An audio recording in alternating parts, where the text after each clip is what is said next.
உற்சாகமான இரவு வணக்கம். சன்ரைஸ் செய்திக்காக நெதர்லாந்தில் இருந்து செல்வி நித்யானந்தன். செட்டிக்குள பிரதேச சபையின் தமிழரசி கட்சி அமைப்பதற்கு ஜனநாயக தமிழ் தேசிய கூட்டணி ஆதரவு வழங்கும் என அதன் பங்காளி கட்சிகளில் ஒன்றாகிய ஜனநாயக போராளிகள் கட்சியின் செயலாளரும் ஊடக பேச்சாளருமான துளசி தெரிவித்துள்ளார். இலங்கையில் நிலவும் சீரற்ற காலநிலை காரணமாக 4 மாவட்டங்களுக்கு 1ஆம் நிலை மண்சரிவு அபாய எச்சரிக்கை விடுக்கப்பட்டுள்ளதாக தேசிய கட்டிட ஆராய்ச்சி நிறுவனம் தெரிவித்துள்ளது. வடக்கில் ஆயிரக்கணக்கான ஏக்கர் காணிகளை சுவீகரிக்கும் வர்த்தமானி அறிவித்தலை மீளப் பெறுவதற்கு அரசாங்கம் தீர்மானித்துள்ளது. இதற்கமைய அந்த வர்த்தமானி அறிவித்தலை மீள பெற்றுக்கொள்வதற்கான சட்ட ஏற்பாடுகளை செய்து தருமாறு கமத்தொழில் கால்நடை வளங்கள் காணி மற்றும் நீர்ப்பாசன அமைச்சின் செயலாளர் ஊடக சட்டமா அதிபருக்கு அறிவிக்கப்பட்டுள்ளது. பிரித்தானிய அரசாங்கம் தமது நாட்டு பிரஜைகளை பயண எச்சரிக்கை விடுத்துள்ளது. இதன்படி இலங்கை செல்லும் பிரித்தானிய பிரஜைகள் மிகுந்த அவதானத்துடன் இருக்குமாறு அந்நாட்டு அரசாங்கம் அறிவுறுத்தியுள்ளது. மதுரையில் ஜூன் 22ஆம் தேதி நடக்க உள்ள முருக பக்தர்கள் மகாநாட்டில் பங்கேற்குமாறு அதிமுக பொதுச் செயலாளர் பழனிசாமி, பாமக தலைவர் அன்புமணி, நாம் தமிழரசு கட்சி தலைமை ஒருங்கிணைப்பாளர் சீமான் உள்ளிட்டோருக்கு இந்த முன்னணி அழைப்பு விடுத்துள்ளது. அர்ஜென்டினாவில் பினால் டிஸ்டேஷன் படம் பார்க்கும்போது திடீரென திரையரங்கு இடிந்து விழுந்த சம்பவம் நடந்துள்ளது. பரபரப்பை ஏற்படுத்தி இருக்கின்றது. உலகம் முழுவதும் பிரபலமாக உள்ள ஹாலிவுட் திரைப்படங்களில் பினால் டிஸ்டேஷன் திரைப்பட தொடருக்கு ஏகப்பட்ட ரசிகர்கள் உள்ளனர்.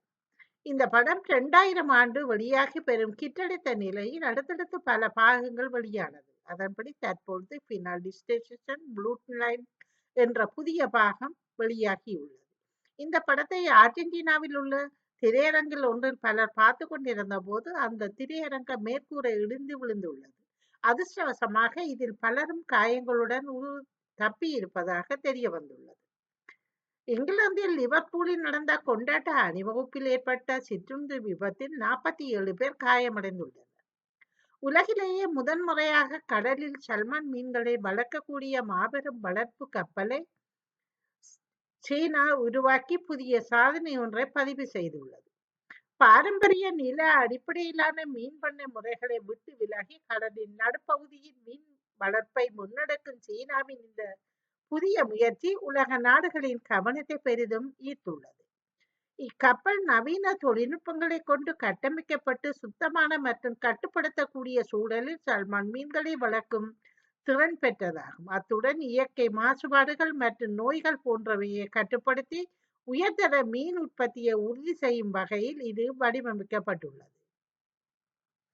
ஆப்பிரிக்க நாடான நைஜீரியாவில் பெண்கள், சிறுமிகள் உட்பட சுமார் 4000 பேர் பாலியல் பலாத்காரம் செய்யப்பட்டுள்ளதாக ஐக்கிய நாடு அமைப்பு சார்பில் அறிக்கை வெளியிடப்பட்டுள்ளது. நைஜீரியாவில் ஆளும் அரசாங்கத்தை எதிர்த்து பல்வேறு இனக்குழுக்கள், பயங்கரவாதிக குழுக்கள், கிளர்ச்சியாளர்கள் போராடி வருகிறார்கள். அவர்கள் அவ்வப்போது அங்குள்ள கிராமங்களுக்குள் புகுந்து சூறையாடி கொள்ளை சம்பவத்தில் ஈடுபடுகிறார்கள் என்பது தெரிய வந்திருக்கிறது. ஒரு புதிய கிரிப்டோ நாணய தொடர்புடைய கடத்தல் முயற்சி தடுக்கப்பட்டு இருப்பதாக பிரான்சில் செய்தி தெரிவிக்கின்றது. இது சமீபத்திய பல கிரிப்டோ கடத்தல் முயற்சிகளுடன் தொடர்புடையதாகும். குற்றவாளி தடுப்பு பிரிவின் நடவடிக்கையில் 20க்கும் மேற்பட்ட நபர்கள் கைது செய்யப்பட்டுள்ளார்கள். பரிசில் கிரிப்டோவில் பணம் சம்பாதித்த நபரின் தந்தையின் கடத்தலும் ஒரு தொழில்நுட்ப நிறுவனத்தின் தலைவர் மகன் மற்றும் பேரனை கடத்தும் முயற்சியும் இதில் தொடர்புடையவை என தெரிய வந்திருக்கின்றது. கைது செய்யப்பட்டவர்கள் அனைவரும் குறும்புகள் பெற்ற இளம் நபர்கள் மற்றும் வன்முறைக்கு பழகியவர்கள் என தெரிவிக்கப்படுகிறது. அவர்கள் எல்லோரும் சமூக ஊடகங்களின் பெயர்களை மறைத்து செயல்படும் ஒரு குழுவால் பணிக்கு அமர்த்தப்பட்டவர்கள். அவர்களில் பலர் 18 வயதுக்கு உட்பட்டவர்கள் என்றும் அவர்கள் காவலில் வைக்கப்பட்டுள்ளனர் என்றும் தகவல் தெரிவிக்கின்றன.